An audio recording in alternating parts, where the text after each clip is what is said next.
प्यारे विद्यार्थियों सत श्री अकाल। जिमें कि तुसी जानते हो कि NTSC ਦੇ एग्जाम ਦੇ ਲਈ 10th ਕਲਾਸ ਦੇ ਬੱਚਿਆਂ ਦੀ ਰਜਿਸਟ੍ਰੇਸ਼ਨ ਚੱਲ ਰਹੀ ਹੈ। तो तुसी ਵੱਧ ਤੋਂ ਵੱਧ विद्यार्थी इस एग्जाम ਲਈ अपना नाम रजिस्टर करो। ਅੱਜ ਆਪਾਂ इस ਲੈਕਚਰ ਦੇ ਵਿੱਚ NTSC ਦੇ ਪੁਰਾਣੇ 2018 ਦਾ जो NTSC ਦਾ ਪੇਪਰ ਆਇਆ ਸੀ ਉਹਦੇ ਕੁਝ ਸਾਇੰਸ ਦੇ ਪ੍ਰਸ਼ਨ ਨੇ ਜਿਹੜੇ ਉਹ ਆਪਾਂ ਇੱਥੇ ਸੋਲਵ ਕਰਾਂਗੇ, ਹੱਲ ਕਰਾਂਗੇ ਤਾਂ ਕਿ ਤੁਹਾਨੂੰ ਇਹ ਪਤਾ ਚੱਲ ਸਕੇ ਕਿ NTSC ਦੇ ਪੇਪਰ ਦੇ ਵਿੱਚ ਕਿਸ ਤਰ੍ਹਾਂ ਦੇ ਜਿਹੜੇ ਪ੍ਰਸ਼ਨ ਨੇ ਉਹ ਆਉਂਦੇ ਨੇ ਤੇ ਉਹਨਾਂ ਨੂੰ ਤੁਸੀਂ ਕਿਵੇਂ ਟੈਕਲ ਕਰਨਾ ਹੈ, ਕਿਵੇਂ ਸੋਲਵ ਕਰਨਾ ਹੈ। ਤਾਂ ਉਹ ਚੱਲਦੇ ਹਾਂ। ਸਭ ਤੋਂ ਪਹਿਲਾਂ ਆਪਾਂ ਫਸਟ ਜਿਹੜਾ ਕੁਐਸਚਨ ਹੈ, ਪਹਿਲਾ ਪ੍ਰਸ਼ਨ ਹੈ ਜਿਹੜਾ ਉਹਦੀ ਸਟੇਟਮੈਂਟ ਦੇਖਦੇ ਹਾਂ। ਇੱਕ ਵਸਤੂ ਨੂੰ ਗੁਰਤਾਕਰਸ਼ਣ ਬਲ ਦੇ ਵਿਰੁੱਧ ਸਿੱਧਾ ਉੱਪਰ ਵੱਲ ਨੂੰ u ਵੇਗ ਨਾਲ ਸੁੱਟਿਆ ਜਾਂਦਾ ਹੈ। ਠੀਕ ਹੈ ਜੀ, ਇੱਕ ਵਸਤੂ ਹੈ ਉਹਨੂੰ ਉੱਪਰ ਵੱਲ ਸੁੱਟਿਆ ਆਪਾਂ ਕਿੰਨੇ ਵੇਗ ਨਾਲ? ਸ਼ੁਰੂਆਤੀ ਵੇਗ ਕਿੰਨਾ ਹੈ? u, ਇਨੀਸ਼ੀਅਲ ਵੈਲੋਸਿਟੀ, ਸ਼ੁਰੂਆਤੀ ਵੇਗ। ਠੀਕ ਹੈ ਜੀ, ਤਾਂ ਵਸਤੂ ਵੱਲੋਂ ਤੈਅ ਕੀਤੀ ਗਈ ਵੱਧ ਤੋਂ ਵੱਧ ਉਚਾਈ h ਪਤਾ ਕਰਨੀ ਹੈ ਆਪਾਂ ਨੇ, ਤੇ ਉਸ ਉਚਾਈ ਤੱਕ ਪਹੁੰਚਣ ਲਈ ਲੱਗਾ ਸਮਾਂ t ਇਹ ਵੀ ਪਤਾ ਕਰਨਾ ਹੈ ਆਪਾਂ ਨੇ।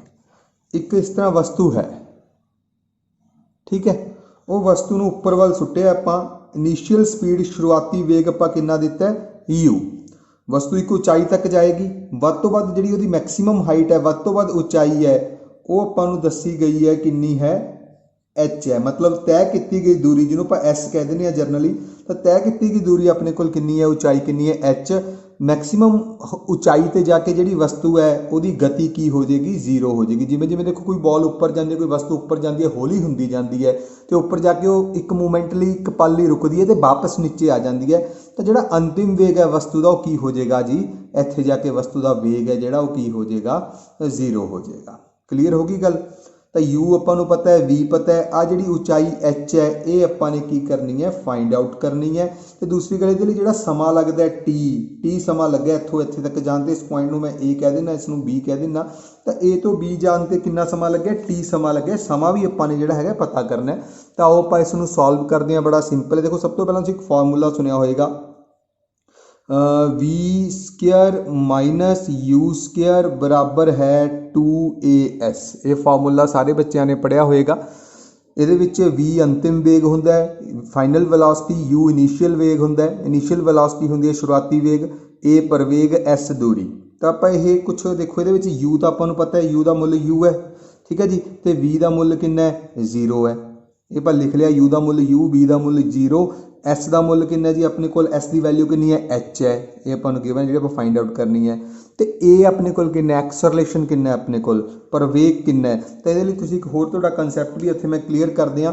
ਜਦੋਂ ਕੋਈ ਵਸਤੂ ਉੱਪਰ ਨੂੰ ਜਾਂਦੀ ਹੈ, ਠੀਕ ਹੈ ਜੀ, ਤਾਂ ਉੱਪਰ ਨੂੰ ਜਾਂਦੇ ਹੋਏ ਜਿਹੜੀ ਐਕਸਲਰੇਸ਼ਨ ਹੈ ਉਹ -g ਹੁੰਦੀ ਹੈ। ਕੋਈ ਵਸਤੂ ਗੁਰਤਾਕਰਸ਼ਣ ਬਲ ਦੇ ਵਿਰੁੱਧ ਜਾ ਰਹੀ ਹੈ, ਉਲਟ ਜਾ ਰਹੀ ਹੈ, ਤਾਂ ਉਹਦਾ ਐਕਸਲਰੇਸ਼ਨ ਕੀ ਹੋਏਗਾ? -g ਹੋਏਗਾ। ਇਸ ਤਰ੍ਹਾਂ ਹੀ ਜੇ ਕੋਈ ਵਸਤੂ ਨੀਚੇ ਵੱਲ ਆਵੇ ਤਾਂ ਉਹਦਾ ਐਕਸਲਰੇਸ਼ਨ ਹੈ ਜਿਹੜਾ ਪ੍ਰਵੇਗ ਹੈ ਉਹ ਕੀ ਹੁੰਦਾ? +g ਹੁੰਦਾ। ਤਾਂ ਧਿਆਨ ਰੱਖਣਾ, ਜੇਕਰ ਗੁਰਤਾਕਰਸ਼ਣ ਬਲ ਦੇ ਉਲਟ ਜਾ ਰਹੀ ਹੈ ਫਿਰ -g, ਜੇ ਗੁਰਤਾਕਰਸ਼ਣ ਬਲ ਦੀ ਦਿਸ਼ਾ 'ਚ ਹੀ ਆ ਰਹੀ ਹੈ ਫਿਰ ਕੀ ਲੈਣਾ ਤੁਸੀਂ? +g ਲੈਣਾ। ਤੇ ਇੱਥੇ ਆਪਣੀ ਵਸਤੂ ਉੱਪਰ ਜਾ ਰਹੀ ਹੈ, ਉੱਪਰ ਜਾਣ ਕਰਕੇ ਆਪਾਂ ਕੀ ਲਿਖਾਂਗੇ? a ਦੀ ਵੈਲਿਊ ਕੀ ਲਿਖਾਂਗੇ? -g ਲਿਖਾਂਗੇ। ਤਾਂ ਆਪਾਂ ਇਹ ਵੈਲਿਊਜ਼ ਨੇ ਜਿਹੜੀਆਂ ਪੁੱਟ ਕਰ ਦਈਏ ਇਸ ਫਾਰਮੂਲੇ ਦੇ ਵਿੱਚ, ਵੈਲਿਊਜ਼ ਪੁੱਟ ਕਰ ਦਈਏ। v ਦੀ ਵੈਲਿਊ 0, ਸਕੁਅਰ 0 ਹੀ ਹੁੰਦਾ ਹੈ, -u ਸਕੁਅਰ ਬਰਾਬਰ ਹੈ 2a ਦਾ ਮੁੱਲ -g, s ਦਾ ਮੁੱਲ h। ਕਲੀਅਰ ਹੋਇਆ ਜੀ? ਤਾਂ ਆਪਣੇ ਕੋਲ ਬਣ ਗਿਆ -u ਸਕੁਅਰ ਬਰਾਬਰ ਹੈ -2gh, ਮਾਈਨਸ ਨਾਲ ਮਾਈਨਸ ਕੈਂਸਲ ਹੋ ਗਿਆ। ਤਾਂ ਜਿਹੜੀ h ਹੈ, h ਦੀ ਵੈਲਿਊ ਆਪਣੇ ਕੋਲ ਕੀ ਆ ਗਈ? u ਸਕੁਅਰ ਬਾਈ 2g। ਇਹ ਆਪਣੇ ਕੋਲ h ਦੀ ਵੈਲਿਊ ਆ ਗਈ ਜੀ। ਤੇ ਟਾਈਮ ਨੂੰ ਕੈਲਕੂਲੇਟ ਕਰਨ ਲਈ ਆਪਾਂ ਦੇਖੋ ਅੱਗੇ ਚੱਲਦੇ ਹਾਂ। ਆਪਾਂ ਜਿਹੜਾ ਫਾਰਮੂਲਾ ਹੈ ਉਹ ਆਪਾਂ ਯੂਜ਼ ਕਰ ਰਹੇ ਹਾਂ, v = u + at। ਇਹ ਵਾਲਾ ਫਾਰਮੂਲਾ ਜੋ ਹੈ ਆਪਾਂ ਯੂਜ਼ ਕਰਾਂਗੇ, v = u + at। ਕਲੀਅਰ? ਹੁਣ v ਦਾ ਮੁੱਲ ਆਪਾਂ ਨੂੰ ਪਤਾ ਆਪਣਾ ਕਿੰਨਾ ਸੀ? 0 ਹੈ। u ਆਪਣਾ u ਹੈ, a ਉੱਪਰ ਜਾ ਰਹੇ ਹਾਂ ਤਾਂ ਕਿੰਨਾ ਹੈ ਆਪਣਾ? -g ਹੈ, t ਟਾਈਮ t ਹੈ, ਆਪਾਂ ਫਾਈਂਡ ਆਊਟ ਕਰਨਾ ਹੈ। ਕਲੀਅਰ? ਤਾਂ ਆਪਣੇ ਕੋਲ -gt ਹੋ ਗਿਆ, ਇੱਧਰ ਜਾ ਕੇ ਪਲੱਸ ਹੋ ਜਾਏਗਾ ਤਾਂ u = gt। ਤਾਂ t ਕਿੰਨਾ ਆ ਗਿਆ ਜੀ ਆਪਣੇ ਕੋਲ? u/g। ਇਹ ਆਪਣੇ ਕੋਲ t ਦੀ ਵੈਲਿਊ ਆ ਗਈ, h u ਸਕੁਅਰ ਬਾਈ 2g ਤੇ ਟਾਈਮ u/g। ਫੋਰਥ ਆਪਸ਼ਨ 'ਚ ਹੈ, ਜਿਹੜਾ ਫੋਰਥ ਆਪਸ਼ਨ ਹੈ that is the correct answer. ਤਾਂ ਇਸ ਤਰ੍ਹਾਂ ਤੁਸੀਂ ਇਹ ਕੁਐਸਚਨ ਨੇ ਜਿਹੜੇ ਸੋਲਵ ਕਰਨੇ ਨੇ। तो विद्यार्थियों ਆਪਾਂ ਹੁਣ अगला प्रश्न देखते हैं। सैकेंड जो प्रश्न है अपना, इस दे विच तुसीं देख सकते हो एक सर्किट दिखाया गया है। सर्किट तो नज़र आ रहा होएगा, ਇਹ ਸਰਕਟ ਦੇ ਵਿੱਚ ਕੁਝ ਪ੍ਰਤੀਰੋਧ ਲਗਾਏ ਗਏ ਨੇ ਤੇ ਆਪਾਂ A ਬਿੰਦੂ ਤੇ B ਬਿੰਦੂ ਦੇ ਵਿੱਚ ਕੁੱਲ ਪ੍ਰਤੀਰੋਧ ਹੈ ਜੋ ਪਤਾ ਕਰਨਾ ਹੈ। 4 ਆਪਸ਼ਨਸ ਨੇ ਤਾਂ ਸਹੀ ਆਪਸ਼ਨ ਆਪਾਂ ਪਤਾ ਕਰਨਾ ਹੈ। ਤਾਂ ਹੁਣ ਜਦੋਂ ਪ੍ਰਤੀਰੋਧ ਕਿਸੇ ਸਰਕਟ 'ਚ ਲੱਗੇ ਹੁੰਦੇ ਨੇ, ਬੜਾ ਇੰਪੋਰਟੈਂਟ ਕੁਐਸਚਨ ਹੈ ਇਹ, ਇਸ ਤਰ੍ਹਾਂ ਦਾ ਕੁਐਸਚਨ ਪੇਪਰ 'ਚ ਆ ਸਕਦਾ ਹੈ। ਤੇ ਇਹਦੇ ਵਿੱਚ ਆਪਾਂ ਇਹ ਦੇਖਣਾ ਹੁੰਦਾ ਪ੍ਰਤੀਰੋਧ ਲੜੀ 'ਚ ਲੱਗੇ ਨੇ ਜਾਂ ਸਮਾਂਤਰ ਲੱਗੇ ਨੇ, ਸੀਰੀਜ਼ ਦੇ ਵਿੱਚ ਲੱਗੇ ਆ ਜਾਂ ਪੈਰਲਲ 'ਚ ਲੱਗੇ ਨੇ, ਧਿਆਨ ਰੱਖਣਾ ਹੁੰਦਾ। ਤਾਂ ਸਭ ਤੋਂ ਪਹਿਲਾਂ ਤਾਂ ਇਹ ਸਰਕਟ ਜਿਹੜਾ ਹੈਗਾ ਮੈਂ ਇੱਥੇ ਡਰਾ ਕਰ ਰੱਖਿਆ ਹੈ। ਸਰਕਟ ਦੇਖੋ ਧਿਆਨ ਨਾਲ, ਸੇਮ ਸਰਕਟ ਹੀ ਡਰਾ ਕੀਤਾ ਹੋਇਆ। ਹੁਣ ਜੇਕਰ ਆਪਾਂ ਦੇਖੀਏ ਆਪਣੇ ਕੋਲ ਬਿੰਦੂ ਹੈ A ਤੇ B, ਇਸ ਬਿੰਦੂ ਦਾ ਮੈਂ ਨਾਮ ਰੱਖ ਲੈਣਾ C ਤੇ ਇਸ ਬਿੰਦੂ ਦਾ ਆਪਾਂ ਨਾਮ ਰੱਖ ਲਿਆ ਕੋਈ D। ਠੀਕ ਹੈ ਜੀ। ਹੁਣ ਦੇਖੋ ਲੜੀ ਵਿੱਚ ਕੀ ਹੁੰਦਾ ਤੇ ਸਮਾਂਤਰ ਕੀ ਹੁੰਦਾ, ਥੋੜਾ ਆਪਾਂ ਧਿਆਨ ਕਰ ਲਈਏ। ਜੇਕਰ ਪ੍ਰਤੀਰੋਧ ਆਪਸ ਦੇ ਵਿੱਚ ਇੱਕ ਪਾਸੇ ਹੀ ਜੁੜੇ ਨੇ ਤਾਂ ਉਹ ਲੜੀ ਵਿੱਚ ਲੱਗੇ ਹੁੰਦੇ ਨੇ। ਜੇਕਰ ਇੱਕ ਬਿੰਦੂ ਤੋਂ ਦੂਸਰੇ ਬਿੰਦੂ ਤੱਕ ਜਾਣ ਲਈ ਆਪਣੇ ਕੋਲ ਸਿੰਗਲ ਰਸਤਾ ਹੈ, ਉਹ ਰਸਤੇ 'ਚ ਉਹ ਮਤਲਬ ਪਾਥ ਹੈ ਜਿਹੜਾ ਰਸਤੇ 'ਚ ਕਿਤੋਂ ਬ੍ਰੇਕ ਨਹੀਂ ਹੋਇਆ, ਇੱਕੋ ਹੀ ਰਸਤਾ ਜਾ ਰਿਹਾ ਤਾਂ ਉਹ ਲੜੀ 'ਚ ਲੱਗੇ ਹੋਏ ਨੇ। ਜਿਵੇਂ ਦੇਖੋ C ਤੋਂ ਮੈਂ ਇਸ ਤਰ੍ਹਾਂ D ਤੇ ਜਾ ਰਿਹਾ, D ਤੱਕ, ਤਾਂ ਦੇਖੋ ਇਹ ਰਸਤਾ ਜਿਹੜਾ ਹੈਗਾ ਕਿਤੇ ਵੀ ਇਹਦੇ ਪਾਥ ਹੈ ਜਿਹੜਾ ਕਿਤੇ ਬ੍ਰੇਕ ਨਹੀਂ ਹੋਇਆ, ਰਸਤੇ 'ਚ ਕੋਈ ਹੋਰ ਤਾਰ ਕਿਸੇ ਪਾਸੇ ਨਹੀਂ ਗਈ। ਇਹ ਵਾਲਾ ਪ੍ਰਤੀਰੋਧ ਇਸ ਪ੍ਰਤੀਰੋਧ ਨਾਲ ਇੱਕ ਪਾਸੇ ਜੁੜਿਆ ਹੋਇਆ ਹੈ, ਜਿਹੜਾ ਇਹ ਵਾਲਾ ਪ੍ਰਤੀਰੋਧ ਹੈ ਇਸ ਪ੍ਰਤੀਰੋਧ ਨਾਲ ਇੱਕ ਪਾਸੇ ਜੁੜਿਆ ਹੋਇਆ, ਦੂਸਰੇ ਪਾਸੋਂ ਨਹੀਂ ਜੁੜਿਆ ਹੋਇਆ। ਤੇ ਸਾਰੇ ਜਿਹੜੇ ਪ੍ਰਤੀਰੋਧ ਨੇ ਇੱਕ ਸਿਰੇ ਤੋਂ ਜੁੜੇ ਹੋਏ ਨੇ, ਦੂਜੇ ਸਿਰੇ ਤੋਂ ਆਪਸ 'ਚ ਨਹੀਂ ਜੁੜੇ ਤੇ ਇੱਕੋ ਹੀ ਰਸਤਾ ਦੇਖੋ ਇਸ ਤਰ੍ਹਾਂ ਜਾ ਰਿਹਾ ਆਪਣੇ ਕੋਲ। ਠੀਕ ਹੈ ਜੀ। ਰਸਤਾ ਕਿਤੇ ਵੀ ਬ੍ਰੇਕ ਨਹੀਂ ਹੋਇਆ, ਟੁੱਟਿਆ ਨਹੀਂ ਰਸਤੇ ਦੇ ਵਿੱਚ। ਤੇ ਸਾਰੇ ਪ੍ਰਤੀਰੋਧ ਨੇ ਜਿਹੜੇ ਕਾਹ 'ਚ ਲੱਗੇ ਹੋਣਗੇ, ਲੜੀ 'ਚ ਲੱਗੇ ਹੋਣਗੇ। ਜਦਕਿ ਸਮਾਂਤਰ 'ਚ ਕੀ ਹੁੰਦਾ ਹੈ, ਪ੍ਰਤੀਰੋਧ ਦੋਵੇਂ ਸਿਰਿਆਂ ਤੋਂ ਆਪਸ 'ਚ ਜੁੜੇ ਹੋਣਗੇ। ਜਿਵੇਂ ਦੋਵੇਂ ਪ੍ਰਤੀਰੋਧ ਨੇ, ਜੇ ਇੱਧਰੋਂ ਵੀ ਜੁੜੇ ਨੇ ਤੇ ਇੱਧਰੋਂ ਵੀ ਜੇ ਆਪਸ 'ਚ ਜੋੜ ਦਈਏ ਆਪਾਂ, ਫਿਰ ਇਹ ਸਮਾਂਤਰ 'ਚ ਹੋਣਗੇ। ਤਾਂ ਇੱਥੇ ਇਹ ਵਾਲੇ ਸਾਰੇ ਪ੍ਰਤੀਰੋਧ ਕਿਸ 'ਚ ਲੱਗੇ ਨੇ, ਲੜੀ 'ਚ ਲੱਗੇ ਨੇ। ਆਪਾਂ ਇਹਦਾ ਸਰਕਟ ਥੋੜਾ ਦੁਬਾਰਾ ਡਰਾ ਕਰਦੇ ਹਾਂ। ਦੇਖੋ ਧਿਆਨ ਨਾਲ ਦੇਖੋ, ਇਹ ਵਾਲਾ ਜਿਹੜਾ 4 ਓਮ ਦਾ ਰਜਿਸਟਰ ਹੈ ਆਪਾਂ ਐਜ਼ ਇਟ ਇਜ਼ ਬਣਾ ਲਿਆ। ਆ ਬਿੰਦੂ ਆਪਣਾ C ਹੈ, ਠੀਕ ਹੈ ਜੀ, ਤੇ ਇਹ ਵਾਲਾ ਬਿੰਦੂ ਆਪਣਾ ਕੀ ਹੈ, D ਹੈ। ਧਿਆਨ ਨਾਲ ਦੇਖਣਾ, ਇਹ ਸਾਰੇ ਆਪਸ ਦੇ ਵਿੱਚ ਸਿੱਧੇ ਹੀ ਜੁੜੇ ਹੋਏ ਨੇ।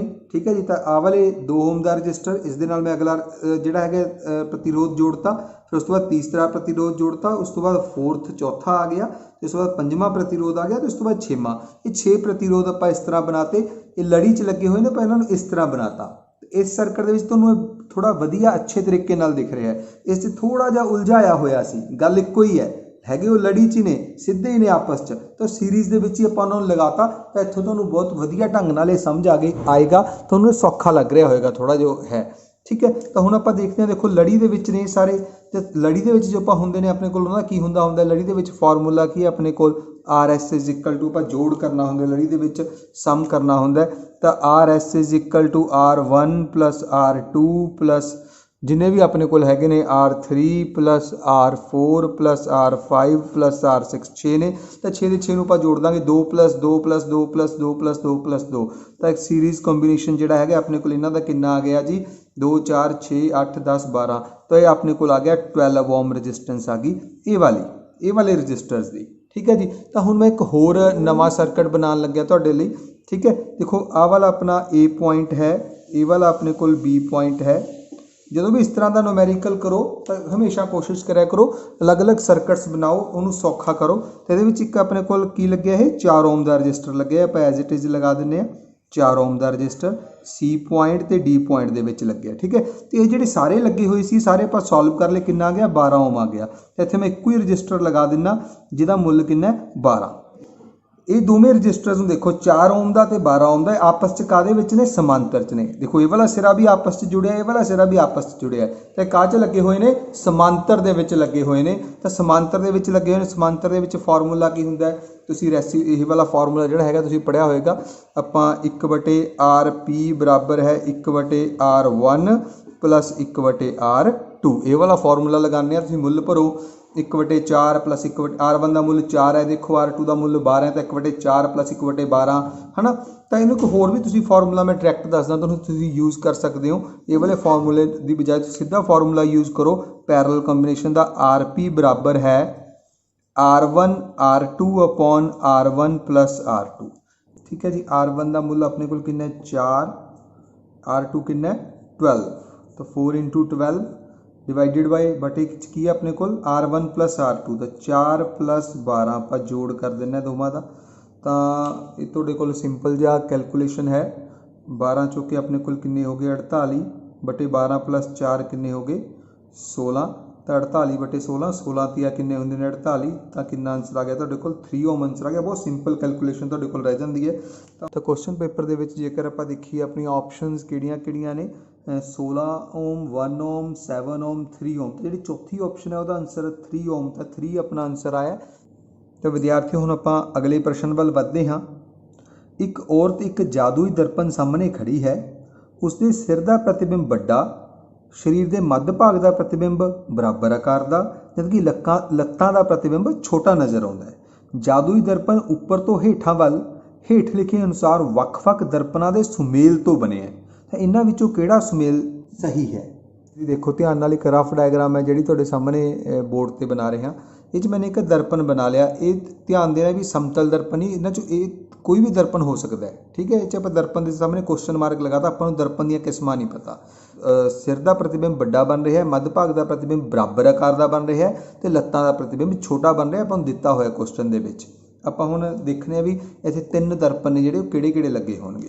हुण पहली गल देखो सिर दे विच जिहड़ा प्रतिबिंब है वह की बन रहा है, वड्डा बन रहा है। हुण सोचो किहड़े-किहड़े दर्पण वड्डा प्रतिबिंब बना सकते हैं। समतल दर्पण च तां बराबर आकार का प्रतिबिंब बनता है, मतलब समतल दर्पण तो इत्थे हो नहीं सकता। उत्तल दर्पण हमेशा छोटा प्रतिबिंब बनाता है, तो इसका मतलब इत्थे किहड़ा प्रतिबिंब होएगा? अवतल दर्पण होएगा। तो इत्थों ही क्वेश्चन तुहाडा सॉल्व हो चुका है। तुसीं 4 ऑप्शन देख लो, 4 ऑप्शन जिस सब तो मूहरे अवतल लिखिया होएगा वो अपना जिहड़ा हैगा आंसर ठीक होएगा। तो एक बार मैं तुहानूं जे दिखावां इत्थे क्वेश्चन पेपर नूं दुबारा ध्यान नाल दिखावां तो देखो तुसीं 4 ऑप्शन देखो। चौथी ऑप्शन दे विच सब तो मूहरे अवतल है, तो यह चौथी ऑप्शन ही इसदा आंसर आएगी। फिर भी आप पूरा सॉल्व करांगे, पर NTSC दे विच कई वार तुहाडे कोल टाइम नहीं हुंदा, तुसीं इस तरह ही सॉल्व करना हुंदा है। तो सब तो उपर देखो सिर का प्रतिबिंब वड्डा बन रहा है, वड्डा प्रतिबिंब किस च बनता है? अवतल दर्पण च ही बनता है। तो सब तो पहला जिहड़ा उपरला दर्पण है अवतल होएगा, तो अवतल हो गया। तो 4th ऑप्शन इसदा करैक्ट आंसर होएगी। चलो आप हजे इसनूं अगे भी वैसे सॉल्व करके देखते हैं कि आप इसनूं समझ भी सकीए अच्छी तरह। तो आप अगे चलते हैं। हुण मध्य भाग का प्रतिबिंब बराबर आकार का, हुण बराबर आकार का प्रतिबिंब किहड़े-किहड़े दर्पणां च बन सकता है? अवतल दर्पण च भी बन सकता है, ठीक है जी, तो समतल दर्पण च भी बन सकता है। मतलब इत्थे कोई भी दर्पण हो सकता है, इत्थे अवतल दर्पण भी हो सकता है, इन्ने पोर्शन च समतल दर्पण भी हो सकता है। लत्तां का प्रतिबिंब छोटा, हुण छोटा प्रतिबिंब किहड़े-किहड़े दर्पणां च बन सकता है? ये अवतल दर्पण च भी बन सकता है, तो उत्तल दर्पण च भी बन सकता है। ठीक है जी, ओके। तो हुण अपने कोल की आ गया भी पहली ऑप्शन पहली जगह पर की होएगा? अवतल दर्पण होएगा, उत्थों ही आपां आंसर का पता चल गया सी। चलो दूसरी जगह पर की हो सकता है? अवतल या समतल हो सकता है, तो तीसरी जगह पर अवतल या उत्तल हो सकता है। ठीक है जी। फिर तो जेकर मैं एक बार क्वेश्चन पेपर नूं बड़े ध्यान नाल देखा तो पहली जगह पर मैनूं अवतल चाहिए, इत्थों ही अपना आंसर आ चुका है। दूसरी जगह पर अपने कोल अवतल या समतल होना चाहिए, समतल पे है तो इसका मतलब ठीक है। तो तीसरी जगह पर अपने कोल अवतल या उत्तल होना चाहिए सी, अवतल या उत्तल, तो इत्थे उत्तल है। तो 4th ऑप्शन है जिहड़ी ये करैक्ट है। जिहड़ा जादुई दर्पण है वो अवतल, समतल और उत्तल दर्पण के सुमेल तो बनिया होया है। क्लीयर होगी जी गल। चलो आप अगले प्रश्न वल वधदे हां। अगला क्वेश्चन देखो ध्यान नाल, स्टेटमेंट देखो अगले प्रश्न की। एक बिजलई केतली नूं जदों 220 वोल्ट ते चलाया जाता है तो यह 1 किलोवाट बिजली शक्ति की खपत करती है। किस रेटिंग की फ्यूज तार इसनूं वरतन लई उपयोग करनी चाहिए है? तो आपां नूं केतली दी है, ठीक है जी, जिसकी सब तो पहले आपां नूं वोल्टेज देती, पोटेंशियल अंतर है जिहड़ा देता 220 वोल्ट। क्लीयर होगी जी गल। तो आपां लिख लैंदे आ अपने कोल साइड के उपर भी अपने कोल पोटेंशियल अंतर जिहड़ा हैगा वो कितना हो गया जी?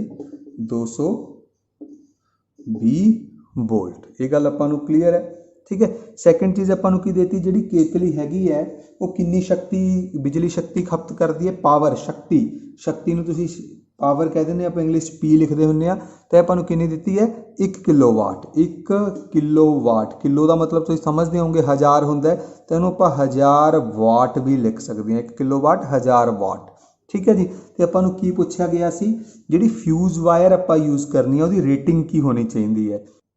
फ्यूज वायर की रेटिंग का मतलब की है? वो जिहड़ी फ्यूज की वायर है वो कितना करंट टॉलरेट कर सकती है, वो जो कितना करंट लंघ सकता है, वो अकॉर्डिंग वो रेटिंग होंगी है, ठीक है। तो आपां नूं करंट जिहड़ा चाहिए भी कितना करंट इस सर्किट दे विच होएगा, तो वो आपां इसनूं सॉल्व करके देखते हैं, ठीक है जी।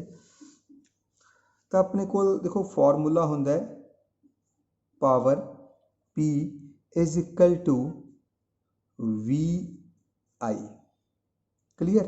जेकर मैं आई फाइंड आउट करना है तो मेरे को आ गया P/B P/V। हुण P का मुल कितना है मेरे को 1000 वाट तो V का मुल कितना है 220। ठीक है जी, आप इसनों डिवाइड कर दिए, 0 नाल 0 कट्टी गई, तेन सॉल्व करके अपने को कितना आ गया 4.5 एम्पीयर। मतलब जे आप ये वाली कैटल यूज़ कर रहे हैं 220 वोल्ट लगा रहे हैं तो 1 किलोवाट की शक्ति वो यूज़ कर रही है, तो जो इनू सर्किट च लगावांगे तो तार चो कितना करंट लंघेगा 4.5 एम्पीयर करंट तार चो लंघेगा। इसका मतलब जी फ्यूज़ वायर यूज़ करनी है वो इस तरह की होनी चाहिए है, वो घट्टो घट्ट 4.5 एम्पीयर के करंट नू झल सके, टॉलरेट कर सके, पिघल ना जाए किते। ठीक है जी, तो अपने को जी आप ऑप्शनस दे विच देखिए 5 एम्पीयर वाली तार जी फ्यूज़ वायर यूज़ हो सकती है क्योंकि 4.5 एम्पीयर के करंट नू झल सकेगी।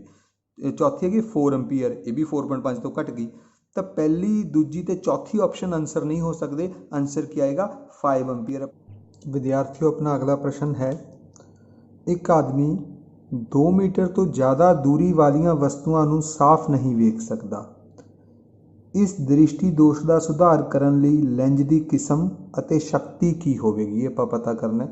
तो सब तो पहली गल तो जो व्यक्ति दूर की वस्तु नू साफ नहीं देख सकता, 2 मीटर तो ज़्यादा दूरी वाली वस्तु नू साफ नहीं देख सकता, तो आपां नू यह क्लीयर है भी उस व्यक्ति नू जिहड़ा रोग है वो निकट दृष्टि दोष है। निकट दृष्टि दोष का मतलब नेड़े की वस्तुआं उसनू साफ दिखदियां ने पर दूर दियां वस्तुआं साफ नहीं दिखदियां, तो उसनू की है निकट दृष्टि दोष है, नीयर साइटेडनैस है, जिसनू आपां मायोपिया भी कह दिंदे आ। देखो ध्यान नाल मैं ड्रॉ कर रहा डायग्राम तुहाडे लई, एक ह्यूमन आई अख बनाई है, इस दे विच लेंज है। ठीक है, तो देखो जिहड़ा स्वस्थ अख है, बिल्कुल सेहतमंद अख है, वह इनफिनिटी तक अनंत तक वेख सकती है, तो वह जिहड़ा फार पॉइंट हुंदा है, दुरेडा बिंदु हुंदा है, वह अनंत तक हुंदा है, अनंत तक देख सकती है। पर जो जिस बंदे नूं निकट दृष्टि दोष हो गया, वो की हो गया भी वो अख कितने तक देख सकती है, 2 मीटर तक ही देख सकती है। मैं वह दुरेडा बिंदु F की बजाय F डैश से बनाता, इत्थे बनाता, वो अख हुण 2 मीटर तक सही देख सकती है, इत्थे तक वो अख सही काम करती है, बिल्कुल साफ देख सकती है। पर इस तो बाद वाली वस्तुओं नूं, अनंत तक दीयां वस्तुओं नूं साफ नहीं देख सकती। ठीक है जी, यह प्रॉब्लम है निकट दृष्टि दोष। तो ये आपां किहड़ा लेंज वरतदे हुंदे आ इसनूं ठीक करने लई? निकट दृष्टि दोष नूं ठीक करने लई अवतल लेंज की वरतों की जाती है। तो आप इत्थे कोई ना कोई जिहड़ा हैगा अवतल लेंज है वो यूज़ करांगे ताकि उहदी अख का जिहड़ा ये प्रॉब्लम है ये ठीक हो जाए। अवतल लेंज इहदे लई वरतिया जांदा है। ठीक है जी, तो पहला आंसर अवतल लेंज है। अच्छा, उस तो बाद जे आपां देखीए ध्यान नाल, हुण आपां ने वस्तु कोई अनंत ते पई है, मान लो इत्थे कोई वस्तु पई है, इस वस्तु नूं उसकी अख तो साफ देख नहीं सकती, इसनूं देखना है साफ। ठीक है जी, तो ये अवतल लेंज लाया। तो हुण आपां जे सॉल्व करिए, वस्तु इत्थे पई है तो वस्तु की दूरी नूं आपां की लिखते हुंदे आ, U लिखते हैं।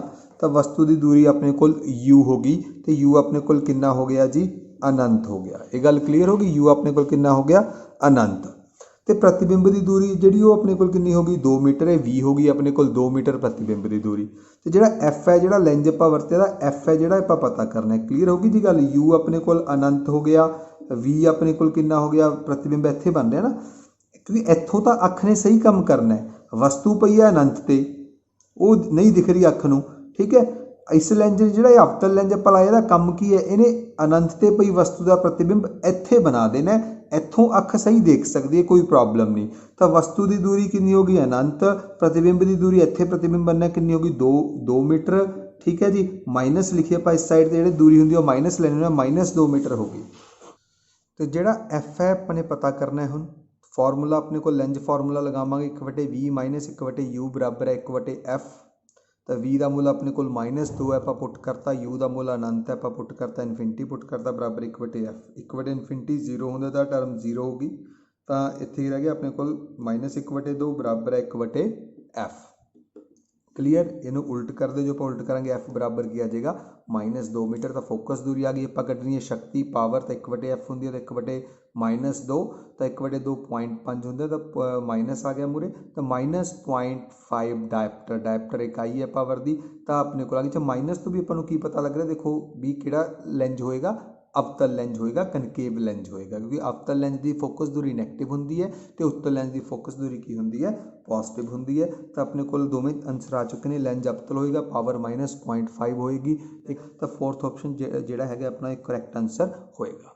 ਕਲੀਅਰ ਜੀ, ਓਕੇ। ਹੁਣ ਆਪਾਂ ਅਗਲੇ ਕੁਐਸਚਨ ਦੇ ਵੱਲ ਜਾਂਦੇ ਹਾਂ। 6th ਕੁਐਸਚਨ ਆਪਣਾ। 6th ਕੁਐਸਚਨ ਦੀ ਸਟੇਟਮੈਂਟ ਨੂੰ ਧਿਆਨ ਨਾਲ ਦੇਖੋ। ਨਿਊਟਨ ਦੇ ਗਤੀ ਦੇ ਤੀਸਰੇ ਨਿਯਮ ਅਨੁਸਾਰ ਕਿਰਿਆ ਤੇ ਪ੍ਰਤੀਕਿਰਿਆ ਲੱਗਦੇ ਹਨ। ਤਾਂ ਕਿਰਿਆ ਤੇ ਪ੍ਰਤੀਕਿਰਿਆ ਦੇਖਣੇ ਆਪਾਂ ਕਿਵੇਂ ਲੱਗਦੇ ਨੇ। ਪਹਿਲੀ ਆਪਸ਼ਨ ਹੈ ਇੱਕ ਵਸਤੂ ਦੇ ਪਰ ਉਲਟ ਦਿਸ਼ਾ 'ਚ। ਗਲਤ ਹੋ ਗਿਆ ਜੀ, ਕਿ ਜਿਹੜੀ ਕਿਰਿਆ ਤੇ ਪ੍ਰਤੀਕਿਰਿਆ ਕਦੇ ਵੀ ਇੱਕ ਵਸਤੂ ਤੇ ਨਹੀਂ ਹੁੰਦੀ, ਉਹ ਹਮੇਸ਼ਾ ਅਲੱਗ-ਅਲੱਗ ਵਸਤੂ ਤੇ, ਕਿਰਿਆ ਅਲੱਗ ਵਸਤੂ ਤੇ ਲੱਗਦੀ ਹੈ, ਪ੍ਰਤੀਕਿਰਿਆ ਅਲੱਗ ਵਸਤੂ ਤੇ ਲੱਗਦੀ ਹੈ। ਅਗਲਾ ਜਿਹੜਾ ਆਪਸ਼ਨ ਹੈ ਅਲੱਗ-ਅਲੱਗ ਵਸਤਾਂ ਤੇ ਪਰ ਇੱਕ ਦਿਸ਼ਾ 'ਚ, ਇਹ ਵੀ ਗਲਤ ਹੋ ਗਿਆ। ਅਲੱਗ-ਅਲੱਗ ਵਸਤਾਂ ਤੇ ਲੱਗਦੀ ਹੈ ਪਰ ਇੱਕ ਦਿਸ਼ਾ 'ਚ ਨਹੀਂ ਲੱਗਦੀ, ਉਲਟ ਦਿਸ਼ਾ 'ਚ ਲੱਗਦੀ ਹੈ। ਥਰਡ ਆਪਸ਼ਨ ਅਲੱਗ-ਅਲੱਗ ਵਸਤਾਂ ਤੇ ਉਲਟ ਦਿਸ਼ਾ 'ਚ, ਇਹ ਬਿਲਕੁਲ ਠੀਕ ਹੈ ਜੀ। ਜਿਹੜੀ ਕਿਰਿਆ ਤੇ ਪ੍ਰਤੀਕਿਰਿਆ ਹੁੰਦੀ ਹੈ ਦੋਵੇਂ ਅਲੱਗ-ਅਲੱਗ ਵਸਤੂ ਤੇ ਲੱਗਦੀਆਂ ਨੇ ਤੇ ਉਲਟ ਦਿਸ਼ਾ 'ਚ ਹੁੰਦੀਆਂ ਨੇ, ਠੀਕ ਹੈ। ਥਰਡ ਆਪਸ਼ਨ ਫੋਰਥ ਆਪਸ਼ਨ ਇੱਕ ਵਸਤੂ ਤੇ ਇੱਕ ਹੀ ਦਿਸ਼ਾ 'ਚ, ਫੋਰਥ ਆਪਸ਼ਨ ਵੀ ਗਲਤ ਹੈ। ਤਾਂ ਇਸ ਦਾ ਆਨਸਰ ਕੀ ਆਏਗਾ, ਥਰਡ ਆਪਸ਼ਨ ਇਸ ਦਾ ਆਨਸਰ ਆਏਗਾ, ਠੀਕ ਹੈ ਜੀ। ਹੁਣ ਆਪਾਂ ਉਸ ਤੋਂ ਬਾਅਦ ਚੱਲਦੇ ਹਾਂ ਆਪਾਂ ਅਗਲੇ ਪ੍ਰਸ਼ਨ ਵੱਲ ਆਪਣੇ। ਅਗਲਾ ਪ੍ਰਸ਼ਨ ਜੇਕਰ ਆਪਾਂ ਦੇਖੀਏ ਧਿਆਨ ਨਾਲ, ਇੱਕ ਯਾਤਰੀ ਚਲਦੀ ਬੱਸ ਵਿੱਚ ਸਿੱਕਾ ਉਛਾਲਦਾ ਹੈ ਜਿਹੜਾ ਉਸਦੇ ਪਿੱਛੇ ਡਿੱਗਦਾ ਹੈ। ਇਸ ਤੋਂ ਭਾਵ ਹੈ ਕਿ ਬੱਸ ਇੱਕ ਸਮਾਨ ਵੇਗ ਨਾਲ ਗਤੀ ਕਰ ਰਹੀ ਹੈ, ਬੱਸ ਦਾ ਵੇਗ ਵੱਧ ਰਿਹਾ ਹੈ, ਬੱਸ ਦਾ ਵੇਗ ਘਟ ਰਿਹਾ ਹੈ, ਬੱਸ ਚੱਕਰਾਕਾਰ ਗਤੀ ਕਰ ਰਹੀ ਹੈ। ਵਿਦਿਆਰਥੀਓ, ਇਸ ਸਵਾਲ ਦਾ ਉੱਤਰ ਸਮਝਣ ਲਈ ਮੈਂ ਤੁਹਾਨੂੰ ਕੁਝ ਗੱਲਾਂ ਦੱਸਾਂਗਾ। ਦੇਖੋ, ਜਦੋਂ ਕੋਈ ਵੀ ਬੱਸ ਹੈ ਜਾਂ ਕਾਰ ਹੈ, ਜਾਂ ਉਹਨੂੰ ਮੈਂ ਫਰੇਮ ਆਫ ਰੈਫਰੈਂਸ ਵੀ ਕਹਿ ਦਿੰਦਾ, ਤਾਂ ਜਦੋਂ ਕੋਈ ਵੀ ਆਰਾਮ ਦੀ ਅਵਸਥਾ 'ਚ ਹੈ, ਵੇਗ ਜ਼ੀਰੋ ਹੈ ਮਤਲਬ ਰੈਸਟ 'ਚ ਹੈ, ਖੜੀ ਹੈ, ਠੀਕ ਹੈ ਜੀ, ਤਾਂ ਉਦੋਂ ਉਸ ਵਸਤੂ ਉੱਪਰ ਕੋਈ ਵੀ ਮਤਲਬ ਬਲ ਹੈ ਜਿਹੜਾ ਸੂਡੋ ਬਲ ਕਹਿ ਦਿੰਦੇ ਹਾਂ ਅਸੀਂ ਉਹਨੂੰ, ਸੂਡੋ ਫੋਰਸਿਸ, ਹਿਡਨ ਬਲ ਹੈ ਜਿਹੜਾ, ਉਹ ਨਹੀਂ ਲੱਗਦਾ। ਤਾਂ ਉਸ ਦੇ ਵਿੱਚ ਜੇਕਰ ਆਪਾਂ ਕੋਈ ਬੱਸ ਖੜੀ ਹੈ ਉਹਦੇ 'ਚ ਆਪਾਂ ਸਿੱਕਾ ਉੱਪਰ ਨੂੰ ਉਛਾਲੀਏ ਤਾਂ ਉਹ ਸਿੱਕਾ ਬਿਲਕੁਲ ਆਪਣੇ ਹੱਥਾਂ 'ਚ ਹੀ ਵਾਪਿਸ ਆਏਗਾ। ਕਲੀਅਰ ਗੱਲ। ਇਸ ਤਰ੍ਹਾਂ ਹੀ ਜੇ ਕੋਈ, ਇਹ ਫਸਟ ਕੇਸ ਮੈਂ ਦੱਸਿਆ, ਇਸ ਜਿੱਥੇ ਸਿੱਕਾ ਉਛਾਲੋਗੇ, ਠੀਕ ਹੈ ਜੀ, ਉਹਨੇ ਉੱਥੇ ਹੀ ਵਾਪਿਸ ਆਉਣਾ ਹੈ। ਸੈਕਿੰਡ ਦੇਖੋ, ਜੇਕਰ ਬੱਸ ਜਾਂ ਕਾਰ ਜਿਹੜੀ ਚੱਲ ਰਹੀ ਹੈ ਉਹਦਾ ਵੇਗ ਹੈ ਜਿਹੜਾ ਕੋਈ ਇੱਕ ਸਮਾਨ ਵੇਗ ਨਾਲ ਚੱਲ ਰਿਹਾ, ਮਤਲਬ 40 ਮੀਟਰ ਪਰ ਸੈਕਿੰਡ 'ਤੇ ਜਾ ਰਹੀ ਹੈ, ਨਾ ਵੱਧ ਰਿਹਾ ਨਾ ਘਟ ਰਿਹਾ, ਇੱਕ ਸਮਾਨ ਵੇਗ ਨਾਲ ਜਾ ਰਹੀ ਹੈ, ਤਾਂ ਉਹ 'ਚ ਵੀ ਕੋਈ ਸੂਡੋ ਫੋਰਸ ਨਹੀਂ ਲੱਗਦੀ, ਜਿਹੜਾ ਕੋਈ ਬਲ ਹੈ ਉੱਥੇ ਨਹੀਂ ਲੱਗਦਾ। ਉਸ ਟਾਈਮ ਉਸਦੇ ਅੰਦਰ ਜਿਹੜਾ ਫਰੇਮ ਆਫ ਰੈਫਰੈਂਸ ਉਹਦੇ ਅੰਦਰ ਕੋਈ ਵੀ ਬਲ ਨਹੀਂ ਲੱਗਦਾ। ਅਤੇ ਇੱਥੇ ਵੀ ਜੇਕਰ ਕੋਈ ਸਿੱਕਾ ਉਛਾਲੋਗੇ, ਜਿੱਥੋਂ ਉਛਾਲਿਆ ਉੱਥੇ ਹੀ ਗਿਰੇਗਾ, ਠੀਕ ਹੈ ਜੀ। ਅਤੇ ਜਿੱਥੋਂ ਸਿੱਕਾ ਉਛਾਲਿਆ ਗਿਆ, ਜਿਸ ਪਰਸਨ ਨੇ, ਕਿਸੇ ਆਦਮੀ ਨੇ ਸਿੱਕਾ ਉਛਾਲਿਆ, ਉਹਦੇ ਹੱਥਾਂ 'ਚ ਹੀ ਵਾਪਸ ਆ ਗਿਆ। ਇਹਦਾ ਮਤਲਬ ਜਾਂ ਤਾਂ ਉਹ ਬੱਸ ਹੈ ਜਿਹੜੀ ਆਰਾਮ 'ਚ ਹੋ ਸਕਦੀ ਹੈ ਜਾਂ ਉਹਦੀ ਗਤੀ ਇੱਕ ਸਮਾਨ ਹੋ ਸਕਦੀ ਹੈ। ਹੁਣ ਜਿਹੜਾ ਤੀਸਰਾ ਹੈ ਕੇਸ ਆਪਣੇ ਕੋਲ, ਤੀਸਰਾ ਕੇਸ ਕੀ ਹੈ, ਦੇਖੋ, ਜੇਕਰ ਕੋਈ ਬੱਸ ਦਾ ਜਿਹੜਾ ਵੇਗ ਹੈ ਉਹ ਵੱਧ ਰਿਹਾ ਹੈ, ਠੀਕ ਹੈ ਜੀ, ਜਾਂ ਘਟ ਰਿਹਾ ਹੈ ਵੇਗ, ਦੋਵੇਂ ਕੇਸ ਹੀ ਨੇ, ਚਾਹੇ ਵੇਗ ਵੱਧ ਰਿਹਾ ਚਾਹੇ ਘਟ ਰਿਹਾ, ਤਾਂ ਇਹੋ ਜਿਹੇ ਕੇਸ ਦੇ ਵਿੱਚ ਕੀ ਹੁੰਦਾ ਹੈ, ਇੱਕ ਹਿਡਨ ਫੋਰਸਿਸ ਲੱਗਦੀਆਂ ਨੇ, ਸਿਊਡੋ ਫੋਰਸਿਸ ਕਿਹਾ ਜਾਂਦਾ, ਸਿਊਡੋ ਫੋਰਸਿਸ ਲੱਗਦੀਆਂ ਨੇ। ਅਤੇ ਜਿਹੜੀਆਂ ਸਿਊਡੋ ਫੋਰਸਿਸ ਨੇ ਇਹ ਹਮੇਸ਼ਾ ਵੇਗ ਦੇ, ਜਿਹੜਾ ਵੇਗ ਬਦਲ ਰਿਹਾ, ਵੇਗ ਦੀ ਤਬਦੀਲੀ ਹੋ ਰਹੀ ਹੈ, ਉਹਦੀ ਉਲਟ ਦਿਸ਼ਾ 'ਚ ਲੱਗਦੀਆਂ ਨੇ, ਜਾਂ ਇਹ ਕਹਿ ਲਓ ਤੁਸੀਂ ਪ੍ਰਵੇਗ ਦੇ ਉਲਟ ਦਿਸ਼ਾ 'ਚ ਲੱਗਦੀਆਂ ਨੇ, ਠੀਕ ਹੈ ਜੀ। ਜਿਹੜਾ ਬਲ ਲੱਗੇਗਾ, ਫੋਰਸ ਲੱਗੇਗੀ, ਸੂਡੋ ਫੋਰਸ ਹਮੇਸ਼ਾ ਪ੍ਰਵੇਗ ਦੇ ਉਲਟ ਦਿਸ਼ਾ 'ਚ ਇੱਕ ਤਰੀਕੇ ਨਾਲ ਲੱਗੇਗੀ। ਇੰਨਾ ਕਿ ਤੁਸੀਂ ਸਮਝੋ ਹਜੇ 10th ਲੈਵਲ 'ਤੇ, ਠੀਕ ਹੈ। ਤਾਂ ਹੁਣ ਦੇਖੋ, ਮੈਂ ਇੱਕ ਕੇਸ ਤੁਹਾਨੂੰ ਦਿਖਾ ਰਿਹਾ। ਮੰਨ ਲਓ, ਆ ਦੇਖੋ ਧਿਆਨ ਨਾਲ, ਇਹ ਬੱਸ ਹੈ, ਇਹਦਾ ਵੇਗ ਇੱਧਰ ਜਾ ਰਹੀ ਹੈ, ਇਹਦਾ ਵੇਗ ਵਧੀ ਜਾਂਦਾ, ਪਹਿਲਾਂ 40 ਮੀਟਰ ਪਰ ਸੈਕਿੰਡ, ਫਿਰ 50 ਮੀਟਰ ਪਰ ਸੈਕਿੰਡ, ਫਿਰ 60 ਮੀਟਰ ਪਰ ਸੈਕਿੰਡ ਵੱਧ ਰਿਹਾ, ਠੀਕ ਹੈ ਜੀ। ਤਾਂ ਜੇ ਵੇਗ ਵੱਧ ਰਿਹਾ ਤਾਂ ਇਹਦਾ ਪ੍ਰਵੇਗ ਇੱਧਰ ਹੀ ਹੋ ਗਿਆ ਜੀ, ਪ੍ਰਵੇਗ ਦੀ ਦਿਸ਼ਾ, ਐਕਸਲਰੇਸ਼ਨ, ਪ੍ਰਵੇਗ ਇਸ ਤਰਫ ਹੋ ਗਿਆ। ਤਾਂ ਜਿਹੜਾ ਬਲ ਲੱਗੂਗਾ ਕੀ ਲੱਗੂਗਾ, ਇਸ ਤਰਫ ਲੱਗੂ, ਇਹਦੇ ਅੰਦਰ ਜਿਹੜਾ ਬਲ ਲੱਗਣਾ ਉਲਟ ਦਿਸ਼ਾ 'ਚ ਲੱਗਣਾ, ਫਿਰ ਉਹ ਸਿਊਡੋ ਫੋਰਸ ਇਸ ਦਿਸ਼ਾ 'ਚ ਲੱਗੇਗੀ। ਤਾਂ ਇੱਥੇ ਕੀ ਹੋਏਗਾ, ਜੇਕਰ ਕੋਈ ਪਰਸਨ ਇੱਥੋਂ ਸਿੱਕਾ ਉਛਾਲ ਰਿਹਾ ਹੈ ਤਾਂ ਉਹ ਪਿੱਛੇ ਜਾ ਕੇ ਗਿਰੇਗਾ, ਉਹਦੇ ਕੀ ਜਾ ਗਿਰੇਗਾ, ਪਿੱਛੇ ਜਾ ਕੇ। ਤਾਂ ਇਹਦਾ ਮਤਲਬ ਜੇ ਸਿੱਕਾ ਪਿੱਛੇ ਜਾ ਕੇ ਗਿਰਦਾ ਹੈ, ਠੀਕ ਹੈ, ਤਾਂ ਬਲ ਡੈਫੀਨੇਟਲੀ ਇੱਧਰ ਲੱਗ ਰਿਹਾ। ਇੱਥੋਂ ਦੇਖੋ, ਮੰਨ ਲਓ ਸਿੱਕਾ ਉਛਾਲਿਆ ਤਾਂ ਬਲ ਇੱਧਰ ਲੱਗਿਆ, ਉਹ ਬਲ ਸਿੱਕੇ ਨੂੰ ਕਿੱਥੇ ਲੱਗਿਆ, ਉਸਦੇ ਪਰਸਨ ਦੇ ਪਿੱਛੇ ਲੈ ਗਿਆ, ਪਿੱਛੇ ਜਾ ਕੇ ਗਿਰੇਗਾ, ਠੀਕ ਹੈ, ਓਕੇ। ਇਹਦਾ ਮਤਲਬ ਇੱਥੋਂ ਜੇ ਸਿੱਕਾ ਪਿੱਛੇ ਵੱਲ ਗਿਰ ਰਿਹਾ ਤਾਂ ਜਿਹੜੀ ਵਸਤੂ ਹੈ, ਬੱਸ ਹੈ, ਉਹ ਪ੍ਰਵੇਗੀ ਤਾਂ ਉਹਦਾ ਵੇਗ ਵੱਧ ਰਿਹਾ ਹੈ। ਅਗਲਾ ਕੇਸ ਮੈਂ ਦੱਸਦਾ, ਜੇਕਰ ਕੋਈ ਬੱਸ ਇੱਧਰ ਜਾ ਰਹੀ ਹੈ ਅਤੇ ਉਹਦਾ ਇਸ ਦਿਸ਼ਾ 'ਚ ਵੇਗ ਹੈ ਜਿਹੜਾ ਘਟ ਰਿਹਾ, ਮੰਨ ਲਓ ਸਪੀਡ 80 ਸੀ, ਫਿਰ 70 ਰਹਿ ਗਈ, ਫਿਰ 60 ਰਹਿ ਗਈ, ਫਿਰ 50, ਘਟ ਰਿਹਾ ਵੇਗ, ਠੀਕ ਹੈ ਜੀ। ਅਤੇ ਇਹਦਾ ਮਤਲਬ ਕੀ, ਉਹਦਾ ਜਿਹੜਾ ਪ੍ਰਵੇਗ ਹੈ ਉਹਦੀ ਦਿਸ਼ਾ ਇਹ ਹੋ ਗਈ, ਵੇਗ ਘਟ ਰਿਹਾ ਨਾ, ਇੱਧਰ ਵੇਗ ਘਟ ਰਿਹਾ, ਤਾਂ ਪ੍ਰਵੇਗ ਦੀ ਦਿਸ਼ਾ ਕੀ ਹੋਈ, ਇਹ ਹੋ ਗਈ, ਇਸ ਦਿਸ਼ਾ 'ਚ ਪ੍ਰਵੇਗ ਲੱਗ ਰਿਹਾ ਹੈ। ਤਾਂ ਜਿਹੜਾ ਬਲ ਕਿਸ ਦਿਸ਼ਾ ਲੱਗੂਗਾ, ਬਲ ਉਲਟ ਦਿਸ਼ਾ 'ਚ ਲੱਗਣਾ ਹੈ। ਇਹਦੇ ਅੰਦਰ ਜਿਹੜੀ ਸਿਊਡੋ ਫੋਰਸ ਲੱਗੇਗੀ, ਹਿਡਨ ਬਲ, ਉਹ ਇਸ ਦਿਸ਼ਾ 'ਚ ਲੱਗੇਗਾ, ठीक है जी, इस दिशा। ਹੁਣ ਜੇਕਰ मैं ਇੱਥੇ कोई सिक्का उछाला तो इस दिशा 'ਚ बल लगेगा तो सिक्का कित्थे गिरेगा, अगे आके गिरेगा।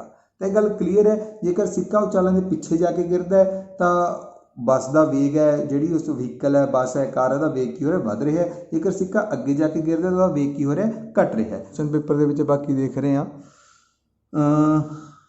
बस एक समान वेग नाल गति कर रही है, नहीं ये तो गलत है, नहीं फिर तो उत्थे गिरदा सिक्का। बस का वेग वध रहा है, ठीक है जी। सिक्का पिछे जाके गिरे, यदा मतलब ये ऑप्शन ठीक होगी, बस का वेग वध रहा है, बस का वेग घट रहा, जो घट रहा होंगे फिर अगे आके गिरदा। मैं तुहानूं जिवें समझाया, बस चक्राकार गति कर रही है फिर भी उस किसी होर पासे जाके गिरदा, तो यदा जिहड़ा आंसर है वो सैकेंड आंसर आएगा, बस का वेग है जिहड़ा वो वध रहा है। हाँ जी विद्यार्थियों, फिर अपना नैक्सट क्वेश्चन है, एक बिजली बल्ब का फिलामेंट 2 एंपीयर का करंट लैंदा है। तो करंट दिता है 2 एंपीयर, 8 ਸਕਿੰਟਾਂ ਵਿੱਚ ਉਸਦੇ ਫਿਲਾਮੈਂਟ ਵਿੱਚੋਂ ਕਿੰਨੇ ਇਲੈਕਟ੍ਰੋਨ ਲੰਘ ਜਾਣਗੇ। ਤਾਂ ਟਾਈਮ ਆਪਣੇ ਕੋਲ 8 ਸਕਿੰਟ ਦਿੱਤਾ ਹੈ, ਆਪਾਂ ਨੰਬਰ ਆਫ ਇਲੈਕਟ੍ਰੋਨਸ ਕਿੰਨੇ ਇਲੈਕਟ੍ਰੋਨ ਉਸ ਚੋਂ ਲੰਘ ਜਾਣਗੇ ਆਪਾਂ ਫਾਈਂਡ ਆਊਟ ਕਰਨੇ ਨੇ। ਤੇ ਕਰੰਟ ਆਪਾਂ ਨੂੰ ਕਿੰਨਾ ਦਿੱਤਾ, 2 ਐਂਪੀਅਰ ਜਿਹੜਾ ਕਰੰਟ ਹੈ ਉਸ ਚੋਂ ਲੰਘ ਰਿਹਾ ਹੈ, ਠੀਕ ਹੈ ਜੀ। ਟਾਈਮ ਆਪਾਂ ਨੂੰ ਕਿੰਨਾ ਦਿੱਤਾ, 8 ਸੈਕਿੰਡ ਆਪਾਂ ਨੂੰ ਟਾਈਮ ਦਿੱਤਾ। ਤਾਂ ਸਭ ਤੋਂ ਪਹਿਲਾਂ ਆਪਾਂ ਚਾਰਜ ਫਾਈਂਡ ਆਊਟ ਕਰ ਲਓ, ਠੀਕ ਹੈ ਜੀ। ਚਾਰਜ ਹੈ ਜਿਹੜਾ ਉਹ ਹੁੰਦਾ I/T, ਤਾਂ I2 into 8 that is 16 coulomb. Coulomb charge की इकाई है, तो चार्ज अपने को 16 कूलम आ गया, ठीक है। उस बाद number of electrons find out करने ने, तो फॉर्मूला होंगे Q is equal to N। Q charge है, N होंगे इतने नंबर ऑफ इलैक्ट्रॉन्स, इलैक्ट्रॉनों की संख्या, E जो एक इलैक्ट्रॉन से चार्ज होंगे है, मेरे ख्याल तुहानूं पता होएगा, नहीं याद कर लो इसनूं। E की वैल्यू मैं तुहानूं दस दिना, आप इत्थे वैल्यूज़ पुट करते हैं। Q की वैल्यू 16 है अपने को, N आप पता करना है। E का मुल जो एक इलैक्ट्रॉन से चार्ज है ये होंगे 1.6 गुना 10 की पावर -19। वैसे नैगेटिव होंगे, इलैक्ट्रॉन तो इन्ना चार्ज होंगे माइनस च, पर इतने आप सिंपली माइनस प्लस कुछ नहीं लेना, इतने ई की जस्ट ओ वाली वैल्यू लेनी 1.6 गुना 10 की पावर -19। चार्ज वाली वैल्यू प्लस माइनस नहीं देखना, पता अपन इलैक्ट्रॉन की गल कर रहे हैं आप। तो एन कढ़ना आप, तो एन अपने को कितना आ गया 16, इस के नीचे चला जाएगा बटे 1.6 गुना 10 की पावर -19। हम जेकर आप इसमें देखिए ध्यान नाल तो की होएगा, देखो ये पॉइंट हट जाएगा, इतने गुना की हो जाएगा 10 हो जाएगा, ठीक है। 16 नाल 16 कट गया तो ये 10, तो ऊपर जाके 10 की पावर +19 बन जाएगी, तो टोटल कितना आ गया अपने को 10⁻20 आ गया। तो सही आंसर की होएगा 10⁻20 इसका सही आंसर होएगा। उस तो बाद अगला क्वेश्चन है, वोल्टेज नूं असी लिख सकते हाँ। तो वोल्टेज के अपन 4 फॉर्मूले दसे ने, आप ये दसना भी इन्हां 4 फॉर्मूलियां दे विचों किहड़ा फॉर्मूला सही है। ओके, तो देखो अपने को वोल्टेज का फॉर्मूला है कार्ज बटे चार्ज, ठीक है जी। वोल्टेज नूं भी लिखते हैं आप वर्क डन कार्ज बटे चार्ज Q। तो work done per unit charge, एक इकाई चार्ज नूं मूव करने लई कितना जिहड़ा आप कार्ज करते हैं उन्होंने आप वोल्टेज कहने हैं। तो work done per unit charge है। Q जिहड़ा अपना चार्ज होंगे वो IT होंगे, ठीक है जी। तो Q का मुल मैं भर रहा IT, ये मुल भरता आप, तो अपने को वोल्टेज का फॉर्मूला की बन गया कार्ज बटे करंट गुना समा, ठीक है जी। हम आप अपने पेपर के देखते हैं भी जी किहड़ी ऑप्शन है जिहड़ी वो अपने ठीक आएगी, ठीक है। तो देखो ध्यान नाल कार्ज थर्ड ऑप्शन देखो, ये थर्ड ऑप्शन जी कार्ज बटे करंट गुना समा, तो यह सही आंसर है। तो यह आंसर क्या आएगा, third option is the right answer. Next question, तो एक लंबे सीधे करंट वाहक सोलेनाइड विचले चुंबकी खेत्र की शक्ति, एक बहुत लॉन्ग सोलेनाइड है, बहुत लंबा जिहड़ा सोलेनाइड है अपने को, इस चो करंट लंघ रहा है। जो करंट लंघेगा सोलेनाइड से चुंबकी खेत्र पैदा होएगा। आप दसना है 4 ऑप्शन ने अपने को, जिहड़ी उहदी शक्ति है चुंबकी खेत्र की शक्ति मध्य विच घट तो घट होंदी है, नहीं गलत है जी।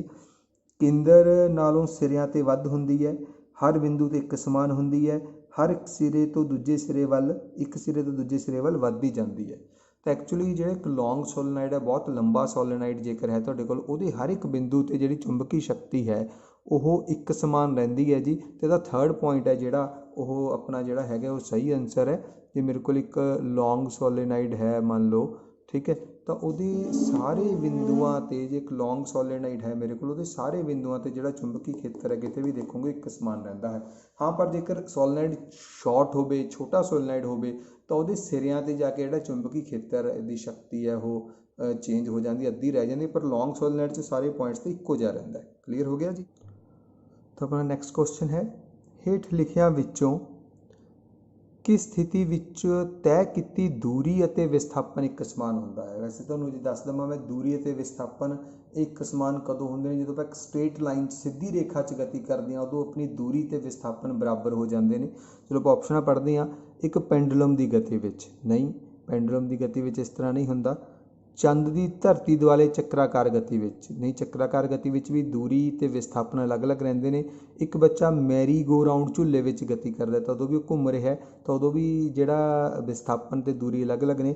ਇੱਕ ਬੱਸ ਦੀ ਸਿੱਧੀ ਸੜਕ ਉੱਪਰ ਗਤੀ ਕਰਦੇ ਹੋਏ, ਤਾਂ ਇੱਕ ਬੱਸ ਦੀ ਸਿੱਧੀ ਸੜਕ ਉੱਪਰ ਸਿੱਧੀ ਗਤੀ ਹੈ ਤਾਂ ਬਿਲਕੁਲ ਉਦੋਂ ਦੂਰੀ ਅਤੇ ਵਿਸਥਾਪਨ ਆਪਸ ਦੇ ਵਿੱਚ ਕੀ ਹੋਣਗੇ? ਸੇਮ ਹੋਣਗੇ। ਡਿਸਟੈਂਸ ਅਤੇ ਡਿਸਪਲੇਸਮੈਂਟ ਸੇਮ ਹੋਣਗੇ। ਤਾਂ ਫੋਰਥ ਜਿਹੜਾ ਹੈਗਾ that is the right answer. ਆਪਾਂ ਉਸ ਤੋਂ ਬਾਅਦ ਅਗਲਾ ਕੁਐਸਚਨ ਹੈ ਜਿਹੜਾ ਉਹਨੂੰ ਪੜ੍ਹਦੇ ਹਾਂ ਆਪਾਂ। ਆਪਣੇ ਕੋਲ 12th ਕੁਐਸਚਨ ਹੈ, ਸਮੁੰਦਰੀ ਤਾਪ ਊਰਜਾ ਦਾ ਕਾਰਨ ਹੈ। ਦੇਖੋ ਸਮੁੰਦਰ ਦੇ ਵਿੱਚ ਜਿਹੜੀ ਹੈ ਊਰਜਾ ਹੁੰਦੀ ਹੈ, ਓਸ਼ਨ ਥਰਮਲ ਐਨਰਜੀ ਵੀ ਆਪਾਂ ਉਸ ਨੂੰ ਕਹਿ ਦਿੰਦੇ ਹਾਂ, ਊਰਜਾ ਮਿਲਦੀ ਹੈ ਤਾਂ ਉਹਦਾ ਕਾਰਨ ਕੀ ਹੈ?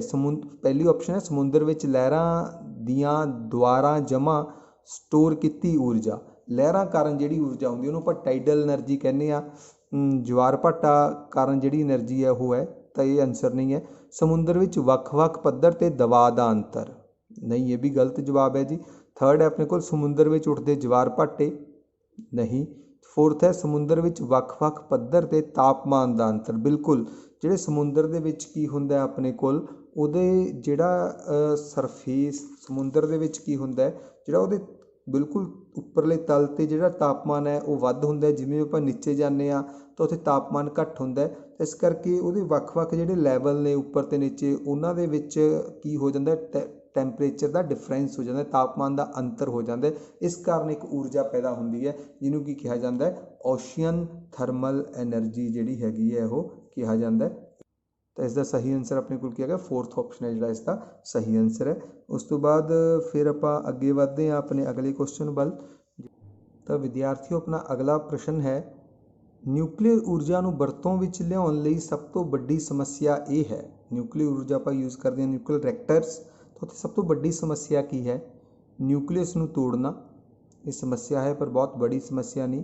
ਨਿਊਕਲੀ ਕਿਰਿਆ ਨੂੰ ਚਾਲੂ ਰੱਖਣਾ, ਵਰਤੇ ਹੋਏ ਨਿਊਕਲੀਅਰ ਬਾਲਣ ਦਾ ਸਹੀ ਨਿਪਟਾਰਾ ਅਤੇ ਨਿਊਕਲੀ ਊਰਜਾ ਨੂੰ ਬਿਜਲੀ ਊਰਜਾ ਵਿੱਚ ਬਦਲਣਾ। ਇਹਨਾਂ ਦੇ ਦੇਖੋ ਜਿਹੜੇ ਸਭ ਤੋਂ ਟਫ ਚੀਜ਼ ਹੈ ਆਪਣੇ ਲਈ, ਜਦੋਂ ਆਪਾਂ ਨਿਊਕਲੀਅਰ ਰਿਐਕਟਰ ਵਰਤਦੇ ਹਾਂ, ਯੂਰੇਨੀਅਮ ਵਰਗੇ ਜਿਹੜੇ ਇਸ ਪਦਾਰਥ ਨੇ ਇਹਨਾਂ ਦੀ ਵਰਤੋਂ ਕਰਦੇ ਹਾਂ, ਰੇਡੀਓ ਐਕਟਿਵ ਪਦਾਰਥ ਹੁੰਦੇ ਨੇ। ਇਹਨਾਂ 'ਚੋਂ ਰੇਡੀਓ ਐਕਟਿਵ ਵਿਕਿਰਨਾਂ ਨਿਕਲਦੀਆਂ ਨੇ ਜੋ ਬਹੁਤ ਖਤਰਨਾਕ ਹੁੰਦੀਆਂ ਨੇ। ਇਸ ਕਰਕੇ ਜਿਹੜਾ ਇਹਦਾ ਬਾਲਣ ਹੈ, ਨਿਊਕਲੀਅਰ ਬਾਲਣ ਹੈ, ਯੂਰੇਨੀਅਮ ਹੈ ਨਾ, ਉਹਦਾ ਜਿਹੜਾ ਨਿਪਟਾਰਾ ਹੈ, ਸਹੀ ਨਿਪਟਾਰਾ ਕਰਨਾ ਜਿਹੜਾ ਸਭ ਤੋਂ ਵੱਡੀ ਸਮੱਸਿਆ, ਕਿਉਂਕਿ ਉਹ ਬਹੁਤ ਖਤਰਨਾਕ ਹੁੰਦੀਆਂ ਨੇ ਆਪਣੇ ਲਈ। ਅਤੇ ਇਹਦਾ ਆਨਸਰ ਕੀ ਆਏਗਾ ਆਪਣੇ ਕੋਲ? ਥਰਡ ਆਨਸਰ ਆਏਗਾ, ਵਰਤੇ ਹੋਏ ਨਿਊਕਲੀਅਰ ਬਾਲਣ ਦਾ ਸਹੀ ਨਿਪਟਾਰਾ।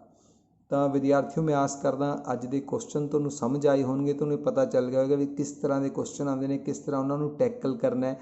ਤਾਂ ਐਕਚੁਅਲੀ ਇਸ ਤਰ੍ਹਾਂ ਦੇ NTSC ਵਰਗੇ ਪੇਪਰ ਨੂੰ ਕਰੈਕ ਕਰਨ ਦੇ ਲਈ ਜ਼ਰੂਰੀ ਹੈ ਵੀ ਤੁਹਾਨੂੰ ਬੇਸਿਕ ਕਨਸੈਪਟਸ ਦੀ ਪੂਰੀ ਨੌਲੇਜ ਹੋਵੇ, ਫਾਰਮੂਲਾਜ਼ ਤੁਹਾਨੂੰ ਅੱਛੀ ਤਰ੍ਹਾਂ ਆਉਂਦੇ ਹੋਣ, ਫਿਰ ਹੀ ਤੁਸੀਂ ਇਸ ਤਰ੍ਹਾਂ ਦੇ ਨੂਮੈਰੀਕਲਸ ਨੇ ਜਿਹੜੇ ਉਹ ਅਟੈਂਪਟ ਕਰ ਸਕਦੇ ਹੋ। ਤਾਂ ਮੇਰੀ ਤੁਹਾਨੂੰ ਇਹੀ ਰਿਕੁਐਸਟ ਹੈ ਪਹਿਲਾਂ ਤੁਸੀਂ ਆਪਣੇ ਬੇਸਿਕਸ ਦੇ ਉੱਪਰ ਜਿਹੜਾ ਹੈਗਾ ਅੱਛੀ ਪਕੜ ਕਰੋ। ਅਤੇ ਇਹਦੇ ਲਈ ਕੁਛ ਵੀਡੀਓਜ਼ ਮੈਂ ਅਲੱਗ-ਅਲੱਗ ਕਨਸੈਪਟਸ 'ਤੇ ਪਾਈਆਂ ਵੀ ਹੋਈਆਂ ਨੇ, ਹੋਰ ਵੀ ਬਣਾ ਰਹੇ ਹਾਂ, ਉਹ ਦੇਖੋ, ਤੁਹਾਨੂੰ ਕਨਸੈਪਟ ਕਲੀਅਰ ਹੋਣਗੇ।